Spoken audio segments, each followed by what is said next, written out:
El farmacéutico es uno de los lobbies más influyentes del mundo. 应对挑战，力行力量，破解难题。 Конечно, должны работать кооперативно, должны... Las farmacéuticas tienen demasiado poder. Avecina una gran guerra entre la realidad virtual y la realidad aumentada.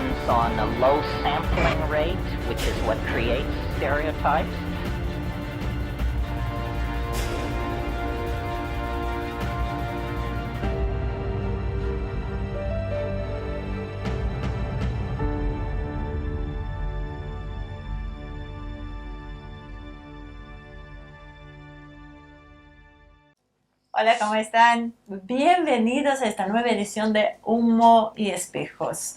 Gracias, como siempre, por acompañarnos acá. Voy a arrancar pidiendo nuevamente la colaboración de todos ustedes en la difusión de nuestro contenido. Necesitamos llegar a los 10.000 suscriptores. Como ustedes saben, cambia de categoría YouTube cuando vos tenés 10.000 suscriptores y empieza a mostrarte un poco más. Así que nos falta muy poquito y este empujoncito nos viene muy bien. También les recuerdo a aquellos que pueden colaborar con nosotros, lo pueden hacer a través de Patreon, lo pueden hacer adquiriendo cualquiera de los libros que ha escrito Marcelo Ramírez, mi partener de toda la vida y que siempre me acompaña en los programas. Todos los detalles van a estar en la descripción del video, así que los aliento a que sigan colaborando con una voz diferente a los grandes medios de comunicación, que si bien hacemos análisis no convencionales, lo que tratamos es de mostrar la realidad tal como es y no como uno quiere que sea. Y hablando de esto, ¿cómo estás, Marce? Tenemos un programón hoy. Bien, me quedé pensando en los análisis no convencionales. Por suerte, empiezan a ser un poco más convencionales. No porque nosotros cambiemos la línea, sino porque cada vez empiezan a escuchar más las voces que desafían un poco a esa corrección política que en las últimas décadas había sido realmente atroz. Pero bueno, hoy creo que se está abriendo un poquito el juego, se empieza a escuchar a alguien, obviamente todavía en forma casi marginal, ¿no? Pero bueno, hay unos brotes que empiezan a aparecer. Muy bien, dicho esto, les voy a anunciar la invitada de hoy que muchos seguramente ya saben. Vamos a hablar con Isiar Recalde. Hace rato que yo la escucho, por ahí tenía ganas de invitarla. Iba a venir en el verano con nosotros, pero bueno, gracias a todo lo que sucedió con el tema de la pandemia, no fue posible, pero hoy sí va a estar acá con nosotros. Así que Isiar, ¿cómo estás? Muchísimas gracias por acompañarnos. Muchas gracias a ustedes de estar en comunicación. La verdad es que es una entrevista que generó bastante expectativa en las redes, así que creo que va a resultar muy interesante porque aparte te hemos escuchado en varias oportunidades y hay temas que son muy coincidentes con lo que nosotros venimos hablando. Yo particularmente me siento muy identificada porque como mujer pareciera que es al contrario, ¿no? Todo este feminismo actual, en vez de hacernos iguales, viene a encasillarnos muchísimos más. Una de las cosas que siempre me ha llamado la atención es que yo escuché que vos lo comentaste, es que uno tiene que hablar, que trabajar con los hombres y no en contra de los hombres, ¿no es cierto? O sea, ¿podrás explicarnos un poco más este pensamiento? Sí, sin duda es como vos decís, muchos estamos convencidos que este feminismo radical y disolvente que hoy nos explota en las manos no es un fenómeno actual, es un fenómeno que ya tiene varias décadas en su haber, que es una de las patas del globalismo en la guerra cultural hacia el interior de la Argentina, que ataca el vínculo amoroso de una unión que es de tipo trascendente entre la mujer y el varón, y centralmente el núcleo medular de la comunidad organizada que ha sido históricamente la familia argentina. Y lo que nos preocupa mucho es que nos dedicamos con mucha humildad a predicar la doctrina justicialista que se hace en nombre del peronismo. cuando, bueno, la doctrina justicialista no es lo que uno le parece que es en función, digamos, de sus delirios coyunturales, sino que está escrita. Además, digamos, de haber sido, en términos de realizaciones, un programa revolucionario de gobierno, tuvimos la suerte los argentinos de que tanto Bueva Perón como Isabel Perón dejaron por escrito lo que había que hacer, digamos, y el basamento central de un proyecto comunitario de armonización, que tenía que ver centralmente con el vínculo amoroso mujer-varón. Entonces, este avance, digamos, contracultural del globalismo hacia la Argentina, lamentablemente amparado por gran parte de la dirigencia justicialista, uno dice, bueno, no es por ahí. Eva Perón no batallaba contra Perón, sino de hecho, digamos, en el dispositivo de construcción de poder político era la conducción táctica, de una estrategia que era Perón, y caminaron siempre conjuntamente. Y de hecho, cuando uno revisa el proceso de organización política de las mujeres más grandioso de Iberoamérica, y les diría, digamos, de una envergadura en función de la masividad, de envergadura en el mundo en su conjunto. Digo esto porque en general este feminismo que copia mucho en términos coloniales de afuera siempre está mirando, digamos, procesos foráneos. Y nosotros tenemos un proceso político, una revolución nacional, que arranca en el año 43 con la revolución de junio y llega al gobierno en el 46, que lleva adelante un proceso de organización política de las mujeres sin envergadura en el país. Tanto es así, digamos, que dio en las primeras elecciones en que la mujer participa concretamente, digamos, del hecho político electoral en el año 51 la mayor cantidad de legisladoras mujeres en el mundo. Ni hablar, digamos, que el justicialismo va a dar en el año 74 la primera mujer presidente en el mundo. Entonces a veces uno escucha a estos sectores minoritarios, porque eso hay que decirlo. Yo insisto mucho en una cuestión, son minoritarios, porque son, digamos, esquemas de sectores medios ilustrados, que no tienen una incidencia, digamos, en el hacer real, en los sueños, anhelos y las grandes problemáticas de las mujeres argentinas de a pie, humildes y trabajadoras, que son masivas. El problema, digamos, que tienen el esquema de medios de comunicación, tienen la universidad argentina, y hoy lamentablemente son política de Estado. Porque uno decía, bueno, hace un par de años era una moda universitaria. Hacía daño sin dudas. Hoy es una política de Estado, tiene un ministerio. Y tiene mujeres, digamos, de este feminismo disruptivo, muchas financiadas por el extranjero en todas las instituciones de la Argentina. Eso de la mano de la ideología de género, aborto, digamos, toda una serie de medidas disruptivas que vienen a romper con la tradición de la organización comunitaria en este país. ¿Cómo se fue dando este proceso de penetración dentro del movimiento nacional?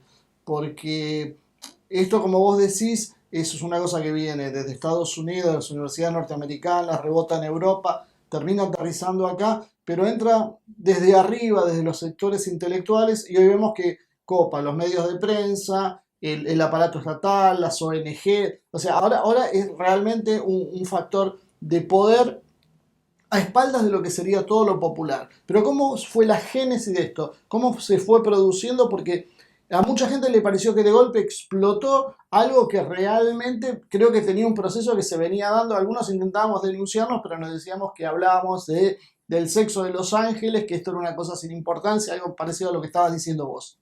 Sí, sin duda. Mira, yo creo que si uno tiene que buscar una fecha donde empieza la decadencia argentina y centralmente un avance muy fuerte sobre la cuestión espiritual de la Argentina, uno podría fecharlo en el año 1976, con la caída del último gobierno socialista, donde a partir del 83, con la vuelta, digamos, a una democracia de estilo demoliberal, que ya estaba finiquitada, de hecho, en términos de experiencia histórica para los argentinos, empieza a funcionar desde el imperio hacia el interior de la Argentina todo un paquete de medidas culturales, que de hecho el justicialismo venía denunciando en términos históricos. Porque, por ejemplo, yo les digo siempre a las compañeras, las bien intencionadas, ¿no?, que militan estas banderas, porque por otro lado nos tenemos que hacer cargo de los que estamos de este lado del movimiento nacional, indudablemente no supimos nosotros dar, obviamente que no tenemos los medios para hacerlo de manera masiva, pero no supimos dar de alguna manera una bandera alternativa que prenda en el corazón de millones de mujeres argentinas, centralmente de los sectores medios, ¿no? Porque uno dice, bueno, hay algunas que saben, como viene a la mano, porque reciben plata del extranjero, o buscan lugares y cargos, y después tenemos una superestructura por abajo de pibitas jóvenes. Yo lo veo en mi propia familia con mi sobrina. Que bueno, que es lo que el régimen les ha ofrecido y que por otro lado pega en una cuestión de satisfacción femenina, entra de lleno. Pero uno dice, bueno, este fenómeno de la división entre sexos lo estaba visorando Eva Perón en la década del 40 y del 50, y lo dejó claro y lo dejó por escrito, porque centralmente Eva que había analizado la tradición del feminismo y de las sufragistas en Argentina, todas mujeres vinculadas a los sectores medios ilustrados, universitarias, o mujeres de la oligarquía. Digo, para que los compañeros que estén escuchando del otro lado piensen en términos, digamos, de un ejemplo, una Victoria Ocampo. Ese esquema de mujeres que venía con el esquema del colonialismo del saber, digamos, importando teorías foráneas. Y Eva ya lo empezaba a ver con claridad, decía, primero, digamos, en términos de sector social de pertenencia, no tengo nada que ver con estas mujeres, y estas mujeres lo que quieren, digamos, disputar con los varones, porque lisa y llanamente lo que buscan es ocupar lugares y cargo por el solo hecho de ser mujeres. Es muy parecido, digamos, a lo que ocurre en la actualidad. Claro. Y después lo sigue analizando con mucha claridad en su viaje a Europa, en su viaje diplomático, y además es un viaje de profunda religiosidad de Europa en el año 47. Ella centralmente va a hacer un viaje de tipo diplomático, pero se va a ocupar de analizar tanto las organizaciones de tipo de organización popular comunitaria, pero centralmente las organizaciones de mujeres en Europa. Entonces ahí te va a decir, ojo, porque Europa está generando digamos, un fenómeno que es disruptivo hacia dentro de la comunidad, y va a insistir en una cosa que es parte de su mensaje cuando habla del proceso de organización política de las mujeres que se está llevando adelante en la Argentina, en el marco, digamos, de un proyecto civilizacional alternativo. Dice, bueno, la Argentina, desde ese sur que ustedes creen que es tercer mundo y atraso, está pariendo un modelo civilizacional que pone en el centro del corazón la importancia del concepto de persona humana y que generan vínculos no disruptivos. No queremos ni lucha de clase ni queremos insectificación del hombre en torno al mercado o al Estado. Y ahí ella me parece que refuerza gran parte de las cuestiones que veía con el feminismo propio de la Argentina. Y además hay que decir una cosa. ¿Quién más hizo por las mujeres en Argentina? Un varón. Que fue Perón. Por esto muchas veces cuando yo lo digo se enojan las compañeras. Hay que decir, Perón fue el primer tipo que desde el Estado en el año 43 dijo que era necesario que la mujer vote. Y además dijo, cuando yo llegue a una instancia electoral, una de las primeras medidas que voy a llevar adelante es el voto femenino. Y crea, conjuntamente, digamos, con la campaña del voto, lo que se llamó la Comisión de Prosufragio Femenino en su año 44, y paralelamente una de las primeras organizaciones de análisis de la situación de la mujer real. No existía índices, imagínense, digamos, en el discurso de las feministas, era un discurso sectario y excluyente vinculado, digamos, con un circuito aristocrático y con que ellas querían llegar, digamos, a ocupar bancas en el Congreso. Ahora, nadie sabía cómo vivían las mujeres trabajadoras, cuál era el problema de la familia. Entonces, la primera institución estatal de atención de la mujer la crea Perón en el 44. Y cuando llega al gobierno en el 46, uno de los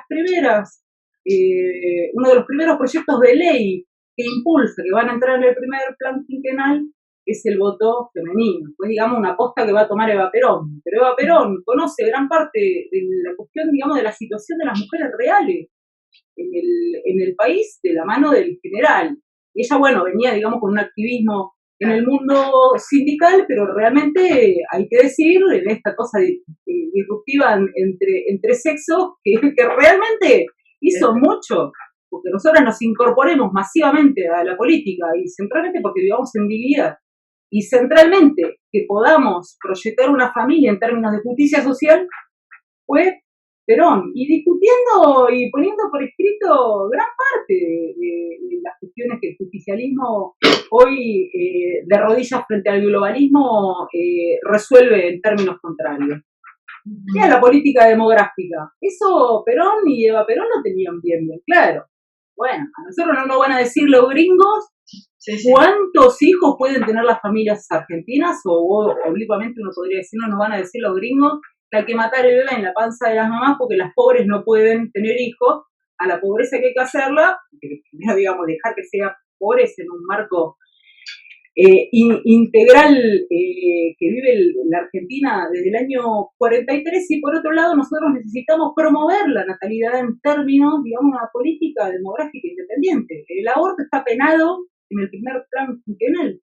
En el segundo plan quinquenal no aparece la penalización del aborto, pero sí aparece la ratificación, como en el plan trienal y en el modelo argentino para el proyecto nacional, y también en la Constitución del 49, la necesidad de que la Argentina se dé un plan demográfico integral paralelamente al cuidado de la familia como centro del corazón comunitario y de la mujer. Sí, es la verdad, me adelantaste a la pregunta, pero surge un montón de afirmaciones que es como desmistificar todos estos mitos o todas estas palabras hechas que usan las feministas. Una de ellas es de Evita con el pañuelo verde. Eso es realmente no conocer a Evita, porque algunos se atreven incluso a decir que Evita fue feminista en su época, haciendo una valoración distorsionada de la cuestión, porque si nosotros justamente vamos a aquella época y podemos ver a Simone de Beauvoir, que ella también era feminista, o sea, podemos saber que en aquel entonces se tenía claro cuáles eran las posiciones. No era un tema de que si Evita estaría en esta época sería feminista. El problema era un tema de época. No, porque en esa época estaba Simone de Beauvoir, que era otra cosa. De la misma manera podemos evaluar lo visionario que fue Perón en su momento con todos los temas que vos habías comentado, de la natalidad, de la demografía de la Argentina, de la necesidad de que hoy fuéramos 50 millones y no aún están, no hoy, creo que en el 2000. En el 2000, para el 2000 se decía que la Argentina debería tener una población de 50 millones de personas.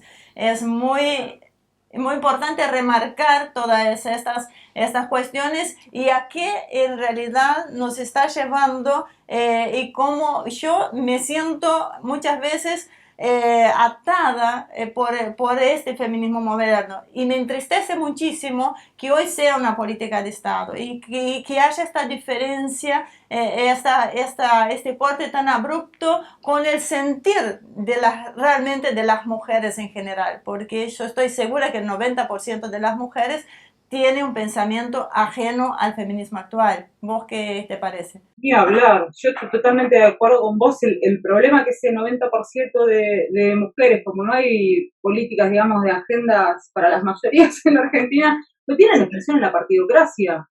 Porque yo te lo decía hace un ratito, yo insisto con esto, no es la ideología de género ni el feminismo una política de las mujeres argentinas, es una política de una minoría fogueada por el extranjero y de algunos vivos que hacen negocio con el ser nacional de los argentinos.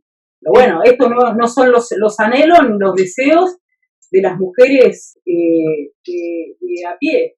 Y bueno, y con respecto a la tergiversación, digamos, del legado de Eva Perón pasa con el justicialismo en términos amplios, digamos, el justicialismo que para nosotros es una revolución nacional inconclusa y que además es una doctrina y que bueno, y que trocó un partido más del orden demoliberal. Ahora, lo de Eva Perón es simple. Eva Perón dejó la doctrina por escrito. por escrito, porque uno podría decir, bueno, imagínense que estas chiquitas que le ponen los pañuelos verdes, naranjas y demás, no conocen las realizaciones. No conocen, por ejemplo, que el proyecto de la Fundación Eva Perón, además, digamos, de dignificar, era un proyecto de integración comunitaria. ¿Qué haces vos con las mujeres? Que el régimen dejó afuera, ¿qué haces con los nenes? Y primero, digamos, le resolver las cuestiones materiales, pero a la par las cuestiones espirituales. Y la Fundación Eva Perón la conduce, en términos de su política de la cultura, una congregación que son las Hermanas del Huerto. Toda la obra de Eva Perón fue una obra de carácter religioso, porque era una mujer profundamente humanista y cristiana, como era la doctrina justicialista y como lo era el general Perón. Entonces uno dice, bueno, no conocen las realizaciones. Bueno, en todo caso que vayan a leerla a Eva Perón, porque se la tergiversa y además se le hace decir lo contrario a su pensamiento, totalmente lo contrario. Porque de hecho, digo, cuando ella discute en la década, a mediados de la década del 40 y a principios de los 50 con las feministas, ¿qué alerta en realidad? Esto mismo, digamos, que nos explota en las manos a nosotros, digamos. ¿Qué dice? ¿Cuál es el riesgo del feminismo? Primero, la destrucción comunitaria, la guerra entre sexos. Esto digamos que para nosotros es una realidad y bajada desde el Estado. Y además la masculinización de la mujer. ¿Y qué dice con claridad? A la Argentina, a las mujeres argentinas que organiza en bloque y encuentran por primera vez en la historia de la Argentina una mujer en la que identificarse y que es un paradigma. ¿Por qué? Porque es una mujer, en principio, digamos, con una extracción, un origen de clase muy parecido a la mayoría de las mujeres, que no reniega de su sexo, que no combate con los varones, y que piensa una política para la mujer, pero integrada en un programa nacional feminista. Porque Eva Perón te dice, bueno, las mujeres tenemos que votar. ¿Por qué? Porque nos hacemos cargo del hogar. Y el hogar es el corazón comunitario. Entonces la mujer tiene que tener participación en la toma de decisiones y además debe ocupar un lugar en la política. Y esto es interesante, porque si un esfuerzo hizo Eva Perón en su legado en relación, digamos, al proceso rapidísimo de organización política de las mujeres en la rama y después en el Partido Peronista Femenino, era de dejarles en claro a las mujeres que las mujeres tenían que participar en la toma de decisiones políticas en su carácter de mujer, sin renegar de su sexo, sino afianzando su sexo y marcando la trascendencia que tenía la conjunción de la diferencia varón-mujer. Porque de hecho, digamos, habla de sexo. Yo al día de hoy no me acostumbro a hablar de género, porque el género tiene el lenguaje. El sexo, Dios en el planeta ha puesto dos, digamos, porque tiene que ver hasta con una preservación de la especie. Entonces, es dura con las feministas, es durísima. Entonces, lo que se hace hoy en relación a Eva Perón, un poco lo que le dicen las compañeras. Bueno, ustedes quieren motorizar estas agendas, no usen a Eva Perón, tienen un montón. Vos mencionaste a Simone de Beauvoir, tienen un montón de feministas, como ejemplo. De feministas radicales y bueno, que impostás a la Argentina es un feminismo de tipo colonial. No fue feminista Eva Perón. Okay. Un segundo, tengo que cortar. Lo que yo estoy notando es que se ha generado una especie de régimen de terror. Hay como un macartismo hacia el que no fuera feminista o partidario de ideología de género, porque es todo, viste, un paquete ideológico. El feminismo tal vez sea el puntal, el sector más desarrollado porque abarca el 50% de la población simplemente. Pero vos ves que hay, por lo menos yo lo noto, en privado muchos dirigentes políticos, sindicales, intelectuales, te dicen yo no estoy de acuerdo con esto. Obviamente muchas mujeres. Las mujeres tienen un poquito más de libertad para decirlo, pero los hombres tienen pánico de decir nada que pueda ofender lo políticamente correcto. Y esto me da la sensación que es un enorme problema, porque es como que nadie se anima a romper con algo que cada vez se va edificando más a las espaldas de la sociedad, porque cada vez empieza a ser más una burbuja de la propia clase política. Sí, y además una burbuja que sabemos que al mediano y largo plazo termina mal. Claro. Ese es el problema, uno la visora como algo... Porque el feminismo hace terrorismo. profundamente agresivo, además de estéril. Yo lo veo, digamos, de la misma manera que vos. Yo creo que hace falta valentía también en la dirigencia política, porque la dirigencia, muchos dirigentes te pueden decir, yo no estoy de acuerdo, y bueno, pero comprás absolutamente todas las agendas. ¿Vos también notas lo mismo? Sin duda, sí, yo lo noto centralmente. Yo trabajo en la universidad, esa es la usina de producción de este pensamiento, digamos, donde el extranjero hace jugosos negocios y baja mucho dinero en las universidades para programas contra la violencia de género, el feminismo, no sé qué. Bueno, hay maestrías, hay programas de investigación, hay becas, y los varones les tienen terror a las mujeres. Centralmente, ¿por qué? Porque la mujer ha avanzado en esta cuestión del escrache, de la denuncia, que tiene que ser creída por el solo hecho de ser mujer. Ahora, yo te digo una cosa, Marcelo, yo con respecto a la dirigencia, creo que hace falta valentía, hace falta valentía en todas las carteras. Entonces, parece que, claro, cuando se discutió el cupo, lo del cupo es delirante. Uno dice, bueno, ¿cómo logró el tercio Eva Perón? Un tercio logró Eva Perón. Un tercio para la pata política masculina, uno para la CGT, uno para las mujeres. ¿Cómo lo logró? ¿Peleándose a muerte con Perón? No, por prepotencia de trabajo, porque organizó la mitad del padrón electoral. Y es más, no solo dio el derecho al voto, sino que se encargó de ordenar la herramienta electoral, porque sabía que la mitad del padrón, en términos electorales, era un voto que no sabía hacia dónde iba. Entonces, ¿qué le dio a las mujeres? Le dio una doctrina, una mística, una épica, y un sentido de trascendencia en términos comunitarios. Entonces Eva Perón, ¿qué dice? Bueno, necesitamos mujeres en la toma de decisiones políticas. ¿Por qué? Porque la mujer tiene una visión específica que tiene que ver con su propio sexo y su propia caracterización de mujer. En principio porque es madre, decía Eva Perón. En principio, digamos, por la trascendencia de la maternidad, de que le da a la Argentina lo más importante que tiene el pueblo. Es la primer formadora de pensamiento nacional. Entonces, me parece que hace falta valentía. Y cuando se discute el cupo y las mujeres por el solo hecho de ser mujeres, no, digamos, ¿qué hay en la mujer por el solo hecho de ser mujer que permita o que sea necesario que ocupe lugares de toma de decisiones? No, ¿qué queremos las mujeres? Queremos mujeres representativas de las mujeres argentinas. Claro. Entonces, que lleguen las compañeras de la barriada, que lleguen las compañeras que hacen laburo territorial en las capillas, que lleguen las mujeres de los sindicatos, que lleguen mujeres que realmente tengan por abajo una organización de mujeres que las empuje, que digan, bueno, es por acá, y que de hecho cuando se equivoquen tengan la posibilidad de tirarle la oreja. Pero bueno, esto me parece que entra dentro de un problema que es más grande, que es el modelo de democracia demoliberal, que lamentablemente vivimos los argentinos del 83, esta idea de un hombre, un voto, y el pueblo argentino no delibera ni gobierna sino a través de sus representantes. Claro. Entonces la partidocracia en general llega por dedo, por dinero del extranjero, por las campañas que paga el narcotráfico, y digamos, no por el empuje legítimo de organizaciones libres del pueblo. Este feminismo reclama una invisibilización que no existe porque están en todos los medios de comunicación y están, como bien lo remarcamos acá, hoy es política de Estado, o sea, más visible, imposible, ¿no? Evidentemente tenemos un problema de índole cultural en el sentido más profundo del término, en lo que hace a la identidad de los pueblos.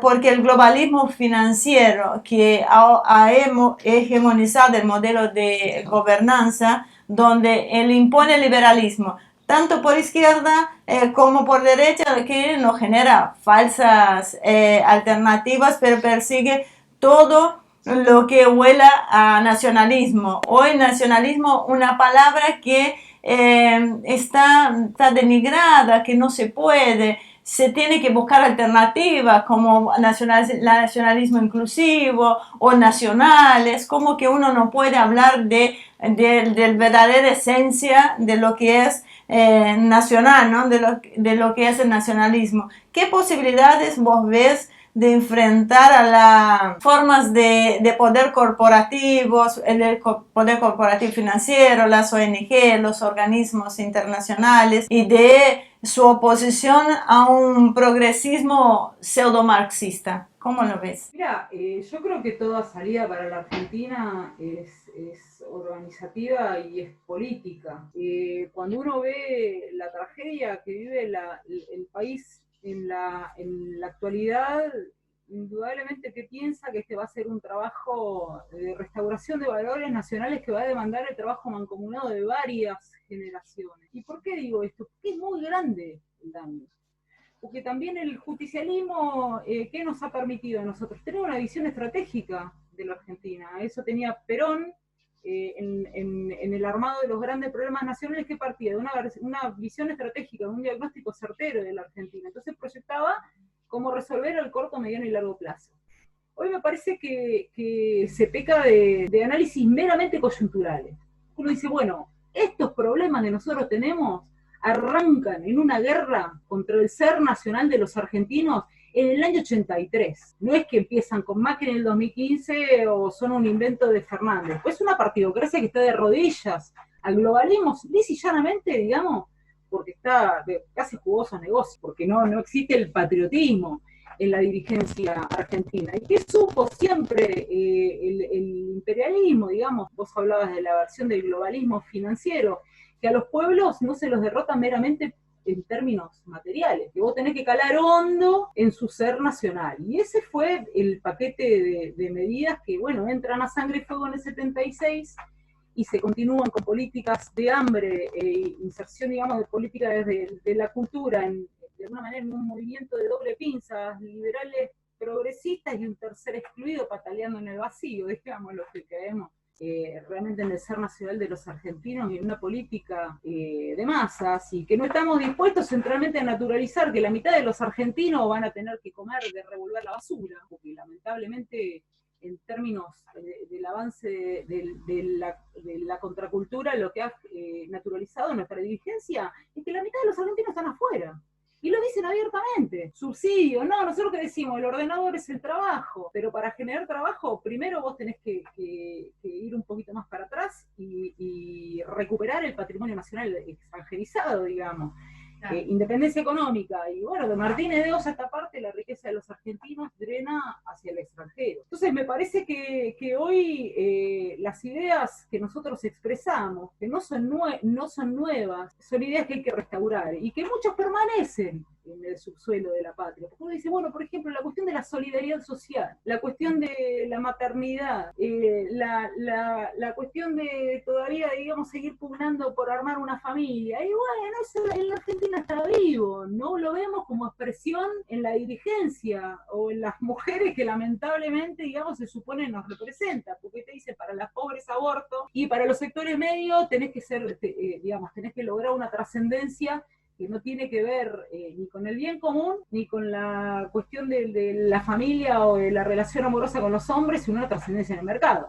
Tenés que dedicarte a hacer plata, porque en realidad la cárcel es un hogar, los hijos son una carga, bueno, toda la serie de lugares comunes, que reitero, que yo lo único que veo con esperanza es que hay valores vinculados al ser nacional que perviven todavía, muy apaleados, ¿no? Porque bueno, la destrucción del aparato productivo de la Argentina, el desempleo y el hambre que ya lleva más de 4 décadas en el país, genera lo que hoy Francisco lo llama cultura del descarte, genera una pudredumbre cultural vinculada al hedonismo, al materialismo, al consumismo más vil, y que estas ideas nuestras, digamos, que nosotros tomamos como posta generacional, no tienen hoy expresión en la partidocracia. Ojalá podamos empujar para que la tengan al mediano y largo plazo, porque uno sabe que este fenómeno termina mal.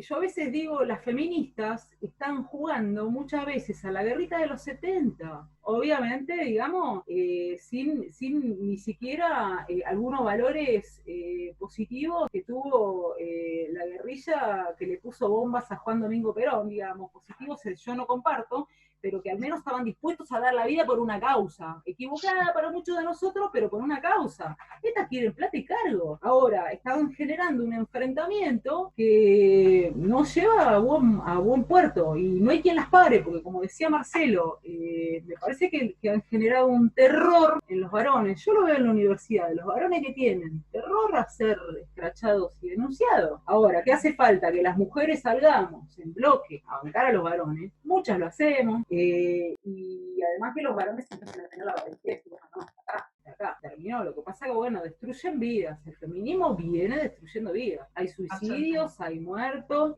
hay separados, hay tipos con depresión. No, es un fenómeno que, reitero, cala hondo en el corazón de los hombres. E inclusive te diría en las propias mujeres, porque, como vos decías en algún momento, este feminismo es la expresión de la frustración de muchas mujeres. No es que al final del recorrido encontrás una mujer feliz, más bien todo lo contrario.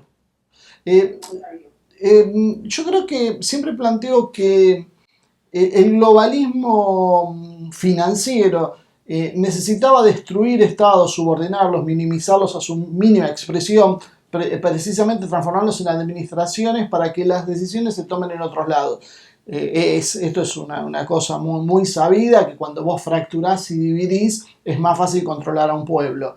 Y esto lo hacen exaltándose o posicionándose sobre 3 puntos: lo que es el individualismo, el materialismo y el hedonismo. Y me da la sensación que esto choca de plano con el planteo de trascendencia, que me imagino que también apunta a la trascendencia espiritual que vos mencionabas. O sea, ¿cómo ves esta posibilidad? ¿Es absolutamente incompatible poder sentarse a negociar en base a esto, con estos sectores, o esto es un tema de sobrevivencia? Solo uno de los dos grupos va a poder sobrevivir. Y es dura la pregunta que haces, porque en realidad estos sectores no están dispuestos a negociar absolutamente nada. Hay que partir de esa base, ¿no? Porque claro, la realidad es que tienen la plata, tienen el aparato mediático y tienen la conducción de las instituciones. Yo creo que, como todos los fenómenos, el tema del avance, de poner coto a esta contracultura, va a venir de abajo hacia arriba. En realidad esto es de arriba hacia abajo. Abajo no tienen nada organizado. Tienen 200 o no sé, o 1000, no sé cuántas serán, feministas universitarias. Y bueno, y en Argentina somos 44 millones de hombres y de mujeres. Después uno ve el fenómeno a qué puertos ha llevado en otras geografías, y qué pasó con la ideología de género y cómo se le puso coto, qué sé yo. El caso de Brasil. Yo seguí muy de cerca la campaña de Bolsonaro, y uno lo escuchaba a Bolsonaro y daba cuenta que indudablemente estaba hablando en un electorado que estaba cansado de la agresión de este feminismo disruptivo, loco. Estaba cansado de la ideología de género, que a tus pibes en la escuela le digan que no hay mujeres y varones, que podés ser lo que quieras hacer. Estaba cansado. Entonces supo hablar. El problema de Bolsonaro, digamos, que es liberal en términos económicos. Ahora, en términos culturales, uno dice, bueno, le está hablando a la mayoría de a pie. Sí. Perdón la ansiedad, pero es que tocaste, caló fondo de mi corazón, por 2 motivos. Primero, que nosotros, a los compañeros acá en la Argentina, nosotros volvimos en el año de las elecciones de Bolsonaro, habíamos estado en Brasil en marzo, y volvimos diciendo que Lula todavía no estaba preso, y volvimos diciendo que si Lula no era el candidato, el candidato iba a ser Bolsonaro. Acá se nos rieron, de verdad. Estoy hablando de un núcleo duro, incluso de compañeros que están en el poder hoy, ¿sí? Así que hoy dijeron, ¿quién es Bolsonaro? Y cuando Manuela empezó su campaña con su discurso, yo prometo, yo voy a apoyar todo lo que es el término de feminismo, LGBT y todo esto, causó un rechazo tremendo. Nosotros dijimos, Bolsonaro va a ganar con más de 20 puntos de diferencia, no se creía acá cuando nosotros, aparte no estoy diciendo que estaba hablando a un público común, a la gente de la calle, estaba hablando dentro de un ámbito político que hoy ostenta el poder, perdón que lo corte, el poder del feminismo, no lo voy a dejar hablar porque lo viví tan de cerca lo de Bolsonaro. Tanto es así, de tu familia. Desde mi familia, acá el ámbito político, estábamos en ese entonces en el canal, en el canal de la televisión de la Universidad de La Plata, ¿sí? TV1. TVU, perdón. Estábamos en TVU y en este entonces, en plena campaña de Bolsonaro, entre la primera vuelta y la primera vuelta de elecciones, el canal puso un programa que se llama Todes, ¿no? De un programa exclusivo. Y nos obligó, de cierta manera, a él, no nos permitió grabar, no nos permitió de seguir diciendo lo que decíamos sobre la campaña de Bolsonaro, que son los motivos que vos decías. Nosotros decíamos, lo que Bolsonaro dice es lo que quiere escuchar la población. A Bolsonaro lo votaron las mujeres, lo votaron a amplia mayoría de negros, lo votaron gente del feminismo, los gays. ¿Por qué? Bolsonaro hablaba para esta gente, nada que ver lo que tenía. De ahí a que coincido que, como yo, que obviamente iba a votar a Lula sin pensarlo, tenía ese temor en votar a Manuela. O sea, yo como votante no quería... Lo que pasa es que el PT con Dilma empieza a tener una deriva, pierde todas las raíces cristianas, porque viene de las comunidades de base. Exactamente. Empiezan a perder todo eso, se empiezan a volcar a este tema de LGBT, el tema de género, y a partir de ahí, bueno, indudablemente eso causó sí un hartazgo en la población brasileña, y algo que vamos viendo en Francia, pues uno de los reclamos de los chalecos amarillos, bueno, Trump es otra expresión de lo mismo. O sea, el hartazgo es en todo Occidente. En Asia directamente no entra nunca, o en África. Bueno, todo ese tema, perdón que te haya interrumpido, pero es esto una realidad que hay. Es esto lo que Bolsonaro, con todos sus defectos y arrastrando a Brasil a lo que está arrastrando hoy, gana justamente porque se apoya porque hay una posición en este hartazgo de la población. Bueno, a mí me empezó a llamar la atención cuando vos hablabas con una persona común, el tipo te estaba atendiendo en una heladería en Brasil y te decía, porque uno cuando va intenta saber qué está pasando en el lugar, porque viste que el brasileño en general te habla poco y nada de política, tenés que vos estar llevándolo, y le preguntaba si el tipo decía, no, yo votaba a Lula, pero la verdad, si Lula no es candidato, me parece que voy a votar a Bolsonaro.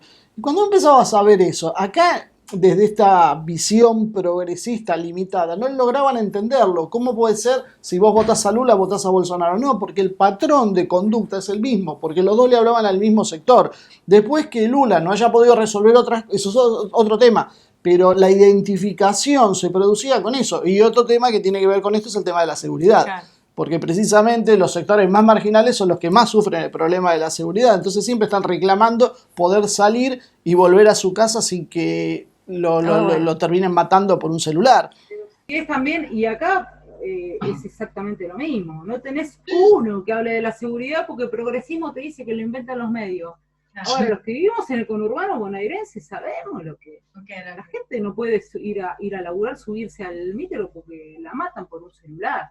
Entonces, un fenómeno de violencia transversal en la comunidad, que bueno, que no aparece en el discurso de la dirigencia, como el problema de la pobreza, el hambre, la salud, la educación, viven, digamos, en otro, el progresismo vive en otro mundo.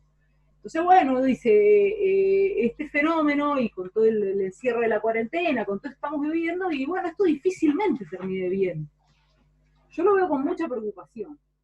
Yendo al tema que hablábamos de Bolsonaro y de las políticas y el distanciamiento entre la voluntad del pueblo con la política, ¿cómo podemos hacer para revertir este proceso? ¿Tenemos esperanza los que estamos del otro lado sin la necesidad de elegir un Bolsonaro? O sea, ¿cómo podemos? Está faltando que surjan nuevos líderes, creo que no solo acá en la Argentina como en Brasil, sino gente que vos no tengas que optar por lo menos malo, ¿no? ¿Cómo podemos hacer surgir ese tema? Sé que es una pregunta compleja. Sí, mira, uno para no perder la esperanza ve la experiencia histórica de los argentinos. Pensemos en la década infame y bueno, el 43 va a dar a luz un coronel que en el 46 le va a trastocar la estructura semicolonial de la Argentina, digamos.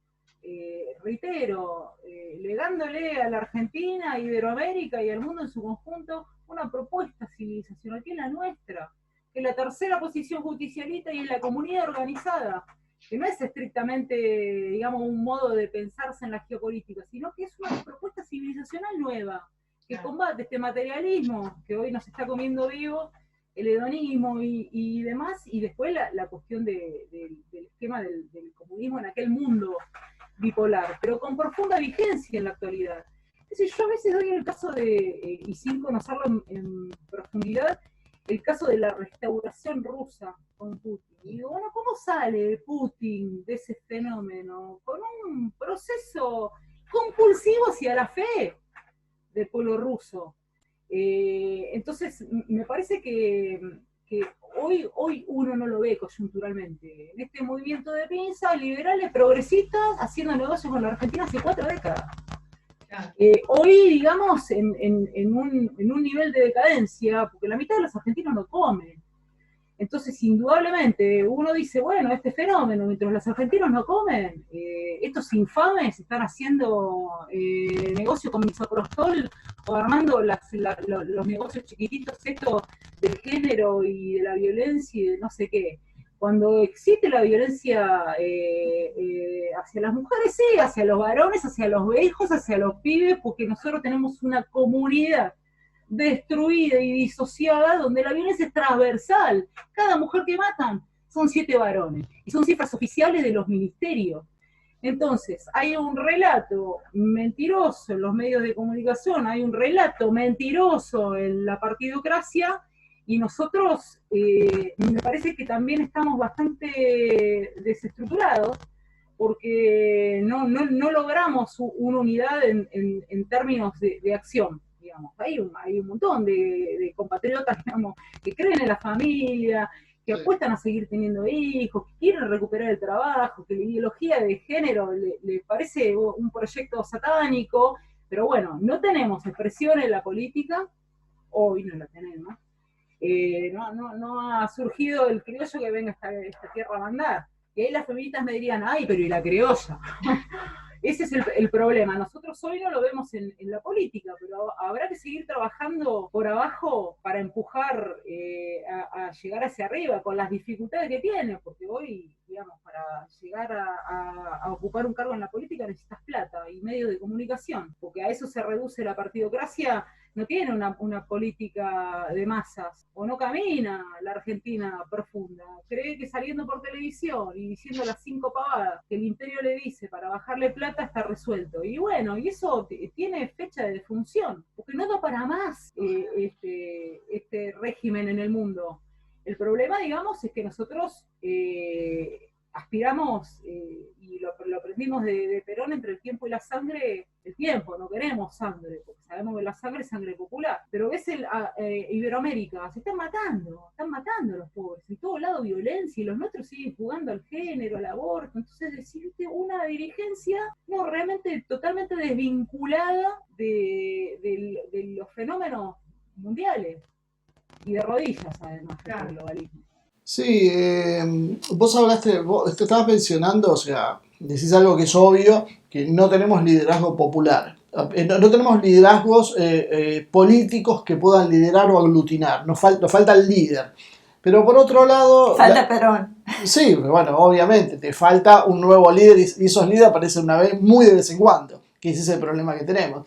Ahora, ¿cómo ves este movimiento, esta cuestión, podríamos decir, nacional, popular, humanista, dentro de las estructuras de base? O sea, más allá de todo lo que estuvimos diciendo sobre el temor y el feminismo como desde lugares claves ahoga los debates reales.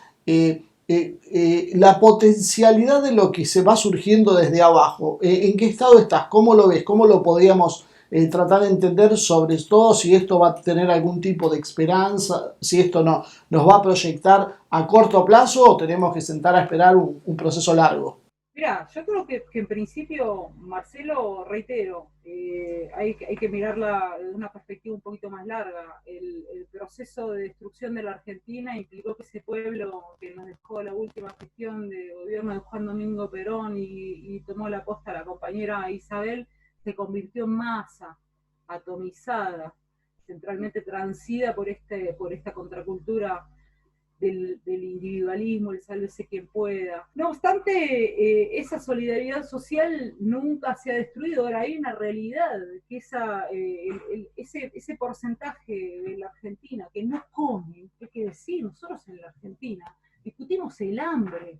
En el país rico en producción de alimentos y recursos naturales, la mitad de la población hace 4 décadas no come. Entonces, con esas condiciones materiales de vida, difícilmente pueda surgir una espiritualidad en el pueblo. Y aparecen todos estos fenómenos de anomia y de violencia comunitaria que conocemos mucho, esto que el régimen llama inseguridad. Ahora, que son fenómenos de violencia transversales, de que nos estamos matando unos contra otros. Yo creo que en términos de la política están todos los espacios muy desperdigados y a los codazos. Esa cuestión de que primero la patria, después el movimiento y por último los hombres, que se trastocó 100% y son primero los hombres, vamos a ver el movimiento y la patria no existe ni como cita. Va a tardar tiempo en revertirse. Yo no, por supuesto, digamos que los que nos dedicamos a pensar y caminar la Argentina, vamos con mensaje de esperanza, porque bueno, los pueblos no se suicidan. No obstante, la situación de la Argentina es trágica y muy, pero muy complicada. Vos también mencionaste el tema de la televisión, los grandes medios que bueno, están totalmente cooptados y ya sabemos el juego.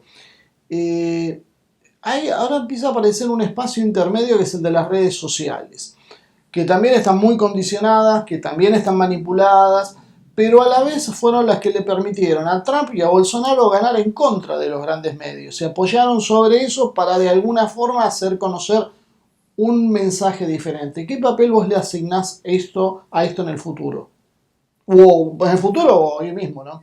Yo sigo creyendo en la organización popular, independientemente de las herramientas estas, que yo creo que son herramientas de guerra cultural, así han funcionado en países dependientes como la Argentina. Porque uno dice, bueno, cuando se agranda el papel de los medios, uno que piensa, bueno, nunca el nacionalismo popular en Iberoamérica contó con los medios de comunicación. Es más, pero uno dice con claridad, cuando yo tuve los medios en contra, me fue bien. Y cuando los tuve a favor, y la oligarquía y el imperio me echaron a los bombazos en el 55. Entonces me parece que a veces se amplifica el rol de los medios de comunicación. Ojo, que son importantes porque forman opinión pública a tu comunidad. Pero que nosotros, además de apostar, digamos, al trabajo que se puede hacer en términos mediáticos, tenemos que apostar al trabajo de lo que implicó siempre un proceso que es la organización popular. Y en lo que tiene que ver puntualmente con la universidad, que es el otro tema que me preocupa porque es donde vos formás y regenerás este proceso de subordinación, porque vos vas viendo que los profesores hoy están todos, o por lo menos yo veo esto mucho con mi hija mayor, que era lo que te comentaba fuera de cámara, que está estudiando Relaciones Internacionales en la UNSAM. Y la postura es liberal económica a la vez que liberal progresista. En lo económico liberal por derecha, en lo cultural por izquierda. Y es como que, por ejemplo, no han pasado por alto el fascismo, no existió el fascismo. Entonces no sé cómo catalogan a alguien de fascista si ni siquiera saben que es fascista. Pero a la vez estudian las relaciones de género en la teoría de las relaciones de teoría política. Entonces, vos ves que hay todo un desfasaje, aparte de que, bueno, que no están entendiendo el proceso hoy que está sufriendo la globalización de caída, entonces creo que aparte está desactualizada la carrera. Pero más allá de eso, lo que vos ves es cómo se va reproduciendo, porque la mayoría de los pibes que no están bien formados, que no han tenido la suerte de caer por ahí en un hogar donde les den una base más firme, terminan siguiendo las modas que sus propios profesores van ratificando. Entonces, vos me decías tu problema en tu facultad. ¿Cómo ves la posibilidad de romper esto? Porque ahí es donde están también los aportes más generosos para bancar un tipo de política en contra de otra. Las universidades son instituciones complejas y tensionadas. Ahora, históricamente, la Universidad Argentina tenía un rol colonial, no te quepa la menor duda, digamos, una institución al servicio del régimen.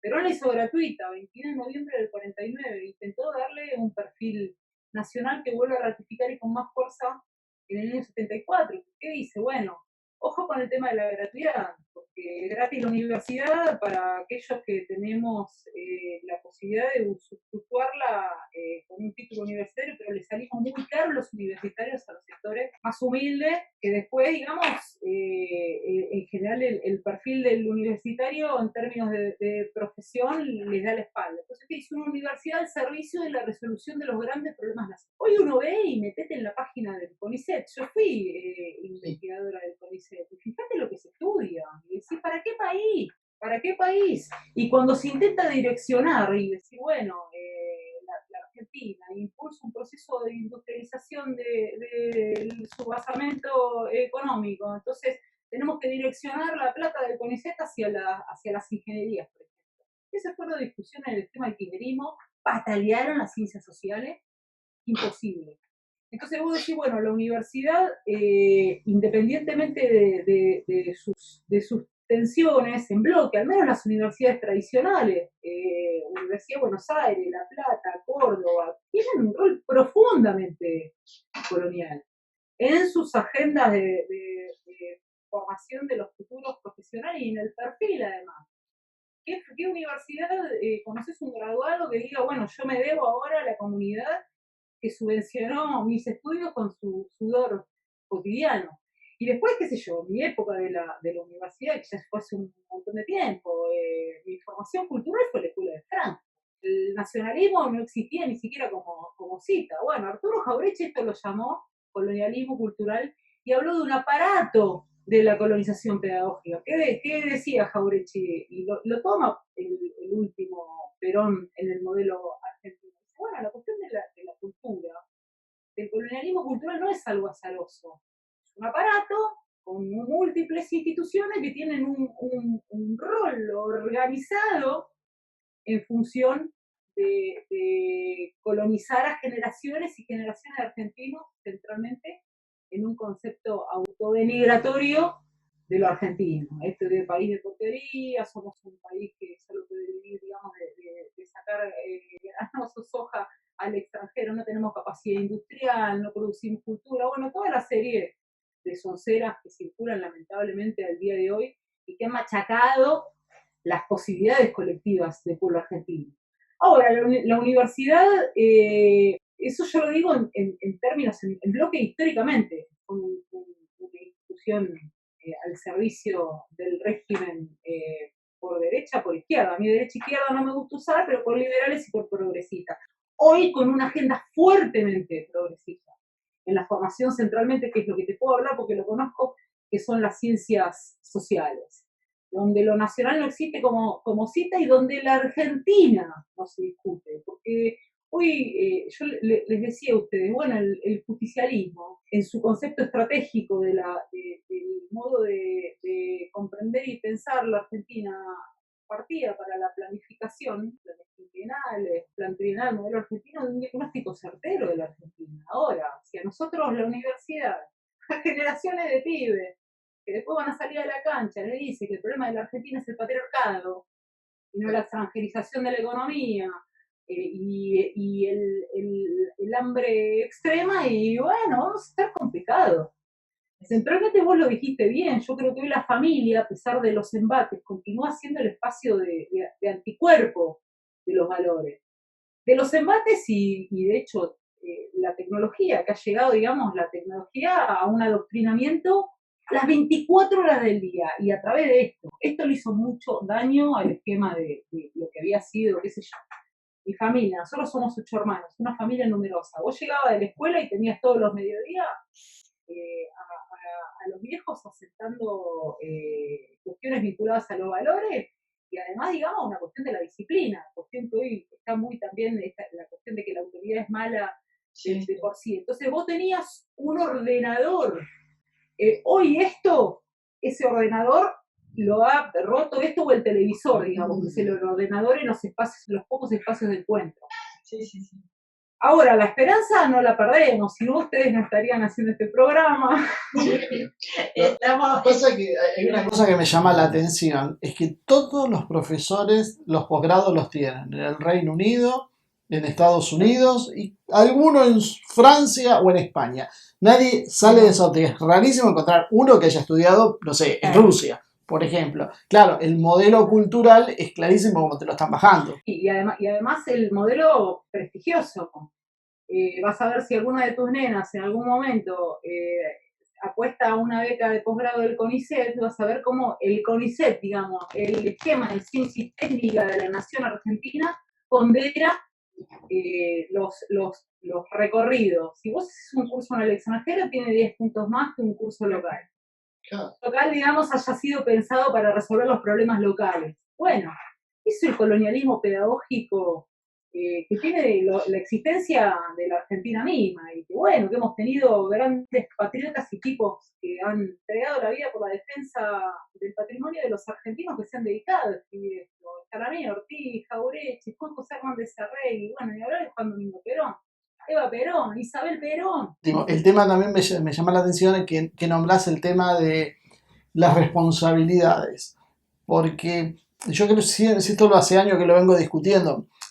Una cosa son los derechos entendidos en función de la cuestión laboral, por ejemplo, y otra cosa es la idea de yo tengo derecho a hacer lo que quiero. Entonces tenemos una sociedad construida en base a un mosaico de derechos, claro, que chocan todos entre sí, entonces las minorías terminan imponiendo en esa confusión derechos a veces absurdos, cuando en realidad creo que tenemos que tener más empatía y solidaridad con el prójimo, no tanto el derecho, pensar un poco, pensar qué es lo que yo tengo que hacer por otro, como vos decías, cuando un profesional se recibe, darse cuenta que se debe a la sociedad que le pagó a su pueblo, que le pagó sus estudios, no precisamente es, bueno, yo me recibí, entonces mi derecho ahora es ser más rico, hacer más plata, entonces me voy y mala suerte que se joroben. Sí, lo que pasa que, bueno, eso lo tenés que ordenar en términos comunitarios, porque nosotros reivindicamos los derechos sociales, no la cosa individual de la Revolución Francesa. Claro, pero con ese juego aprovechan la confusión. Claro, los derechos sociales con el justicialismo, y esto vuelvo al tema de las mujeres. Eva Perón se lo dice a las minas en la Argentina. Bueno, ustedes tienen derechos ahora. Ojo que ese derecho tiene una carga de responsabilidad comunitaria muy grande. La noción de derecho corre paralelo a la responsabilidad comunitaria. ¿Con qué noción? Digamos, una noción vinculada a la trascendencia que tiene que ver, digamos, con cuál es el modo de realización de la persona humana. El hombre se realiza si la comunidad de la que forma parte se realiza. Ahora se viene machacando con la cuestión del individualismo, que vos te realizás en función de vos, que del lado está con la soga al cuello y bueno, no importa, mira para otro lado. Y con sentido de trascendencia, que están, vos lo dijiste con el tema de las mujeres, que producen a la corta o a la larga un vacío existencial muy grande. Te lo puedo decir como mujer, te lo va a poder decir también Ivonne, digamos. Generacionalmente yo lo veo en muchas compañeras de entre 30 y 40 años que han seguido el esquema que le ofrece el feminismo radical y hoy, digamos, están deprimidas, no encuentran el norte en su vida o esa cosa naif de viajar, pero bueno, al corto plazo terminan tomando pasta psiquiátrica. No lo hago como una regla en general, pero produce una insatisfacción muy, pero muy, muy grande. Y eso lo vio Perón en los 40. ¿Y qué dice esa insatisfacción tan grande? Del Estado que insectifica o del ordenador del biodinero. Nosotros tenemos que dar otro sentido de trascendencia a la persona humana. No, eso absolutamente. Claro, que es la noción de persona humana. De hecho, nosotros no hablamos de individuo ni de ciudadano, persona humana, porque ¿qué es, digamos, la fusión entre los intereses materiales, pero además intereses profundamente espirituales? Claro, sí. Sí, indudablemente yo creo que existo y podemos observar jóvenes también, ya esta nueva generación que ya con este vacío existencial. Sí. Los jóvenes ya tienen de por sí una inquietud, todos pasamos por esta etapa de cuestionamientos, inquietudes, avalado esto y profundizado por el tema del feminismo y todos estos fenómenos sociales actuales, tristísimo. Y hoy creo que vamos a terminar por acá la entrevista. La verdad, hacía rato que te estaba campeando, me encantó la charla y ojalá podamos continuar en este crecimiento, continuar en este camino de coincidencias y tratando de encontrar dentro de la sociedad cómo canalizarlo de abajo hacia arriba como corresponde para lograr que lleguen al poder gente que justamente esto, busque la tradición, busque este fortalecimiento nuestro como individuo, ¿no? Así que muchísimas gracias, un placer enorme conocerte. Gracias a ustedes, bueno, y espero que nos podamos ver cara a cara como corresponde. Bueno, Dios quiera que sí, con el mate adelante, ya lo he visto por ahí, así que como buena extranjera lo he aprendido a disfrutar y valorar. Bueno, un abrazo grande y muchísimas gracias a los dos. Muchísimas gracias, un abrazo a vos también. Bueno, Marce, daba para seguir charlando. Me dio pena que tuviéramos que cortar, pero también es interesante que podamos parar, pensar un poco, reflexionar sobre lo que dijo y tratar de seguir en una próxima oportunidad. Sí, yo creo que lo importante era, como decíamos al principio, que cada vez son más las voces que se van sumando, o tal vez, a veces la tecnología tiene un aspecto destructivo y un aspecto a veces constructivo, porque va acercando posiciones y te va haciendo contactarte con gente que por ahí de otra manera tal vez no lo hubieses hecho, y empezás a notar que no estás tan solo en lo que pensás, y eso es lo importante, porque son múltiples grupos, múltiples personas individuales muchas veces que tienen un pensamiento que de alguna forma hay que tratar de empezar a canalizarlo para que se transforme realmente en una fuerza política, porque cuando nosotros todo lo que hablamos sobre el tema de género, del feminismo y todo, hay una absoluta sobrerepresentación, porque será un 10% de la población y tienen el 100% o el 99% de las posiciones públicas. Prácticamente no existe nadie que se anime a desafiar esto. Bueno, necesitamos que esto se empiece a balancear de alguna manera. Ni siquiera estamos diciendo invertir las proporciones, que sería lo lógico, pero por lo menos que se balancee un poco. Y con respecto a la charla, bueno, yo creo que es muy interesante ver que hay un aspecto distinto al materialismo, al individualismo y al hedonismo que yo mencionaba en la entrevista. O sea, esta cultura mundial, este hombre de una cultura global donde todo es lo mismo y por lo tanto termina perdiendo su propia identidad, donde se funden las particularidades de cada pueblo en un todo de superficialidad material e individualista. Yo creo que es importante cómo se está empezando a dar este proceso. Creo que es importante lo que planteaba Iciar, como que bueno, hay una alternativa a esa, tenemos que trabajarla.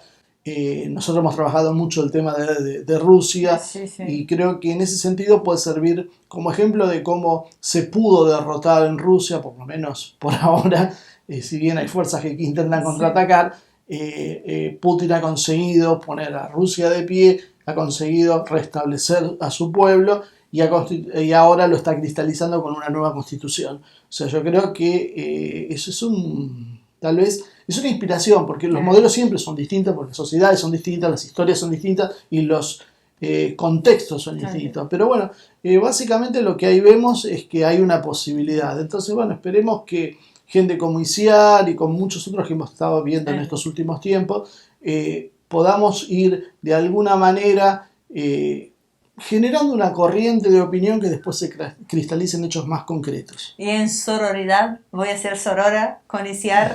Es un placer hablar con una mujer con la cual uno se siente identificado, identificada en este caso, y no tiene que esquivar el tema del feminismo por no estar de acuerdo, porque lo que he encontrado en muchos lados es tener que esquivar el tema del feminismo por no estar de acuerdo con el pensamiento de la otra persona, que quizás incluso no está presionada por lo que estoy hablando de la gente de la política, no estoy hablando de las mujeres comunes que me identifico normalmente y que siempre tengo... Bueno, jamás tienes este problema. No tengo problema. Ah, bueno, pero que en la política y en la academia es como que si vos no pensás así, está mal. Okay. Entonces automáticamente se produce ese alineamiento y bueno, lo que vos decís es lo que te pasa.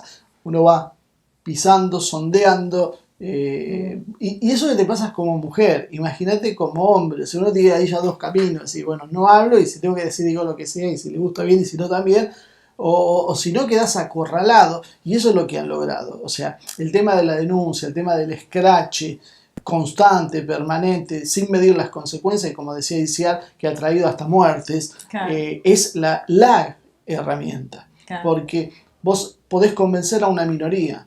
¿Cómo haces para mantener esa mayoría a raya? Lo haces con el miedo. Con el miedo. Claro, O sea, bueno, eso es real. Es plata o plomo, como decía. Bueno, esas son las opciones. Te metes en el feminismo y si alcanza, ojo, no es para todos, es para los que alcanzan posiciones de relevancia, Sí. bueno, vas a tener una proyección interesante. Te pones en contra, te destruimos. Eso es básicamente lo que está proponiendo hoy el feminismo, y bueno, eso es lo que uno intenta de alguna manera. Y te destruyen de todas las maneras posibles. Sí, Con porque- nosotros ahora lo que han hecho es Bloquear, perdón, bloquear. eso te iba a decir. Y vamos a aprovechar el estreno que he dicho al principio, pero bueno, estamos un poco cansados ya con el tema de Facebook y la página de Humo Espejos. Funciona 2 días y nos bloquea, 2 días y nos bloquea una semana, 2 días y nos bloquea una semana. Bueno, ahora estamos nuevamente bloqueados, así que síganos en el perfil. Los puede... HTV, Marcelo y Pone, y acá estaremos, así Claro, que... y ahí quizá tengamos un poquito más de suerte y mantener la comunicación, pero esa es la estrategia. No dejar que haya voces disidentes, no dejar que nos demos cuenta que la mayoría pensamos distinto y presionar, sancionar. Y bueno, eso a la larga hace que mucha gente, para tener una vida que cree más fácil en un principio, se avenga a seguir estos lineamientos que le bajan. A todo eso, muchísimas gracias, Marce. Nos vemos en la próxima edición. Y ahora un ratito para tomar algo. A todo eso también volcamos nuestro contenido a Library. Library es la verdad que gracias a ustedes, los que nos siguen en las redes sociales, me recomendaron, y se sube automáticamente y simultáneo lo que subimos a YouTube, va a Library. Allá necesito seguidores, van a estar en nuestras redes sociales, cómo ir a esta red nueva, que también es muy interesante. Allá tiene una especie de monetización con una moneda digital, que algún buen entendido me puede explicar después, porque voy muerta con esto. Pero estamos asegurándonos contenidos y otras plataformas para... Un backup que si mañana YouTube nos llega a poner en la mira, como ha pasado con muchas cuentas y como nos está empezando a pasar con Facebook, bueno, el material no se pierde. Así que bueno, una vez más vengo acá como en la iglesia pidiendo la limosna. la limosna. Nada, ojalá fuera el diezmo, la limosna. No es el diezmo, es a la voluntad. Los que quieran colaborar con nosotros lo pueden hacer a través de Patreon. Vamos ahí, tenemos varios soldados, como digo siempre, más quiero armar este ejército que nos permita dar el respaldo para seguir adelante. Hay mucha gente que todavía no conoce Patreon. En algunos países está muy desarrollado, pero en general los países latinoamericanos, en la Argentina, es poca gente. La mayoría le pregunta ¿qué es Patreon? Bueno, es una especie de crowdfunding que le llaman, es una plataforma donde cuando a uno no le gusta un contenido, puede colaborar con cifras de $3 en adelante. que eso es lo que ayuda a que haya una independencia en el creador del contenido para no depender de los circuitos comerciales tradicionales o de las publicidades del Estado, que obviamente con los temas que nosotros tocamos están, podríamos decir, siempre vedadas. Bueno, ¿y por qué digo soldado y por qué digo ejército? Porque las categorías son soldado, teniente, coronel y general. Así que tenemos un par de algunos soldados, un teniente, un coronel, nos falta un general y aumentar toda esta tropa. Muchísimas gracias por acompañarnos y nos vemos en la próxima edición de Humo y Espejos.